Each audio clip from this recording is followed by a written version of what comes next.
Hi. Haven't done a video in a little bit. Welcome to 2021.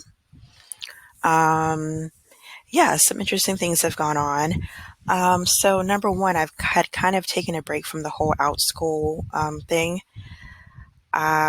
With unemployment, I have unemployment from the school district. I'm not getting a ton per month, but I was getting some money. And I think I mentioned before the pandemic assistance from March to May. I only qualified from May to July. So I missed out on quite a bit of money. And then there were two other programs I was supposed to get and didn't qualify for. So the rumor that everyone's getting this unemployment, it's not true. There's a lot of stipulations. So anyway, around the end of November, I knew that we were cutting it close with the unemployment. So I decided to look for other work. The past month, I've been working at a warehouse. It's kind of like an Amazon type place, but it's not. It's a different company. I worked there for a month. On Monday, I decided to quit. I was there like 4.5 hours a day. The first 3 weeks, I was there 2, 3 days. They decided they wanted me to work 5 days a week. So last week, I worked 5 days, and that took a toll on my body. My knees started bothering me. And if you remember, I had a previous knee injury from a student. My knee was bothering me. I have cuts and bruises. I still have scabs and bruises all on me. It's a simple job. I was pushing packages on a conveyor belt to make sure they didn't get like clogged up so they can be sent to the right cities and stuff like that. So pretty simple job. Pretty much anyone can get hired. It was fine. It was 4 hours a day, quick work. I got some money in. And then I found out last week that my unemployment was renewed. They had the stimulus check that was $600, which I haven't received yet because they have to mail it out to me. And then what was it? Oh, the $300. I wasn't sure if I qualified for it because I had been told three other times, oh, you qualify for this, qualify for lost wages, you qualify for disability. Oh, wait, never mind. So I found out that I did qualify and I got my first set of money in. So it's $300 a week plus whatever you're getting from unemployment. So I said, you know what? My body's getting beat up. We had multiple people in the warehouse be diagnosed with COVID. And I said, I'm making more money in unemployment than I would at the warehouse. So I decided to quit the warehouse job, focus on getting my unemployment, and then start back up with the online teaching. Um, I had quit Data. I think I brought that up the last video. I quit Data last month because the bookings just went down. My three regulars took a break from the program. I taught a VIP kid class for the first time in 2 years. I opened up spots here and there. They just never book. But Christmas Day, everyone was calling off. So I booked and I got three, actually had four bookings.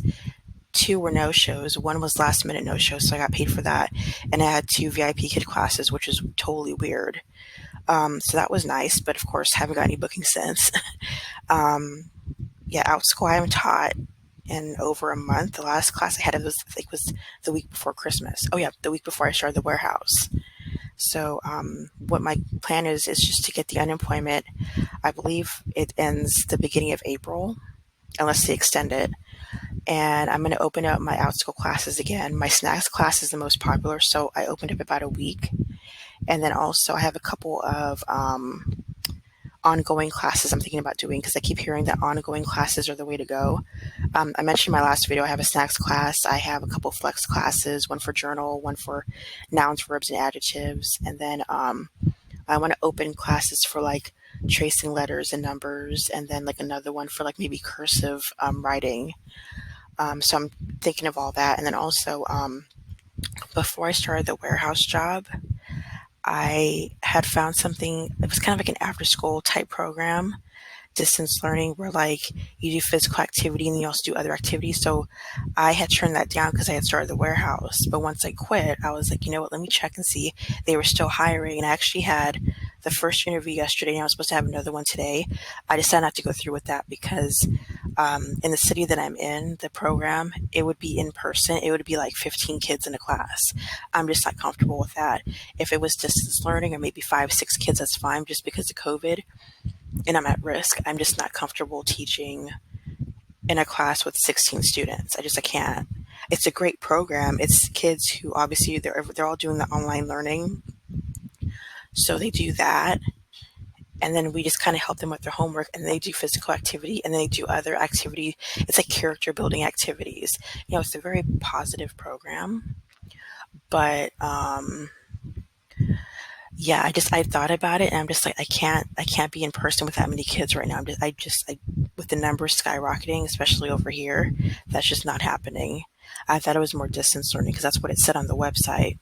But so yeah, that's my goal. I'm gonna um, focus on the Outschool classes. Luckily, I have the unemployment going in. Obviously, if I didn't qualify for the unemployment, I would have just stayed at the warehouse and just left it at that because that was stable work.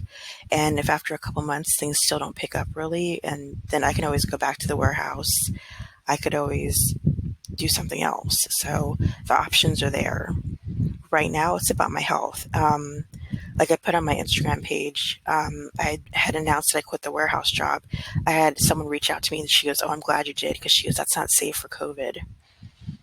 And then I put health above job. Simple as that. Some people put too much of a focus on work, which I understand because that's how you make money. But if I'm in the hospital or if I'm at home dealing with COVID, I'm not paying my bills. So yeah, that's the plan. Full focus on Outschool, trying to open up VIP Kid. I'm going to contact, I guess, the LPs, that's what they call them, and try to get some bookings and just work from home and get my unemployment from the district. I would be safe and not be worried about any of that stuff. Um, so that's like the quick update.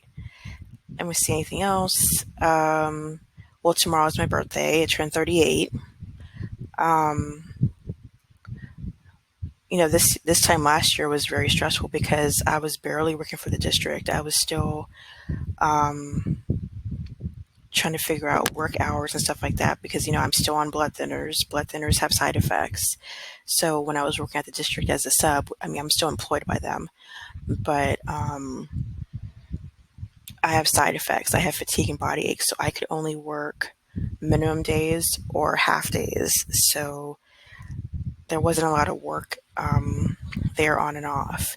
So yeah, this time last year it was very stressful because I wasn't working a ton, and then because of COVID, and then I was able to get some unemployment later on. So yeah, the first 3 months, 4 months was very stressful financially, but as usual, I make it through. I'm very independent and I take care of things on my own without help. So um, that's how that goes. Um, See anything else? No, like I said, just focus on Outschool. I'm going to try to do the ongoing classes, see how that goes, because I heard that's a big money maker. Um, yeah, I just hope everyone's doing well. I had a great day yesterday watching the inauguration. I was watching that all day. I know some people don't care about that, but I do. As a future history teacher, my job is to watch this stuff and be informed. So I think it's really cool that to watch history yesterday be made with the first female vice president and first woman of color being Black and Indian. It's funny because people will be like, "Oh, why do people keep bringing up gender and race and that's causing division?" No, I had to kind of educate some people yesterday. I said, "Do you know that not everyone has equal opportunity? This whole time it took to have a female in the office. This whole time it took to have a female of color in the office. Who would have thought back in the day with slavery and all the racism that's still going on now that you would have a female Black and Indian woman in office? And even not even just that, everyone that's in the Senate and Congress, there's so many women, people of color, LGBTQ community, Jewish people. Um, that's diversity that's needed. You need to represent America. America's a diverse nation of immigrants. It's not a white Christian country. Sorry, if you're not Native American, you're not from here. So it's just funny to be like, oh, why do they keep bringing that up? Because not everyone has equal opportunities. I mean, we just had an administration that discriminated against the LGBTQ community, saying that, oh, if you are hired for a job and they find out you're gay or lesbian or transgender or bisexual, they can fire you from a job or they can let you go or you can't adopt kids. That's not okay. That's not inclusion. So it's very important to show this new generation, like, hey, like, if you're a woman, you can do this. If you're a minority, you can do this. If you're not Christian, you can do this. And it's important to show it. But of course, people of privilege don't get it. They don't understand why it keeps being brought up. But anyway, I went on a little tangent, but that's just something to talk about. I hope everyone's doing well. I hope everyone's having a great 2021 so far. I'm realistic, but I'm optimistic. Obviously, COVID's still a huge issue, and that's not going to go away anytime soon, especially with people's behaviors right now. Unfortunately, I know a lot of people who have had it and they're still having consequences from it, side effects. I know a few people that just lost someone from it. I had a classmate from school. He just lost his mother yesterday from it. And then you still have the group of people who just they don't care if they get it or not because 99% survival rate, even though there's side effects. I know people who had it 3-4 months ago and they still have major side effects and it's affecting them even going to work. They're like, I'm drained, or they have body aches, or they still have trouble breathing. I don't want to get COVID. I don't care about the 99% survival rate. I don't want it. So that's it. I'm going to kind of relax a little bit and then work on my ongoing classes and get those put up on Outschool hopefully today. And yeah, just get going with that. And I'll update you guys maybe not a month from now, maybe a little bit earlier. Yeah, I'll talk to you guys later. Bye.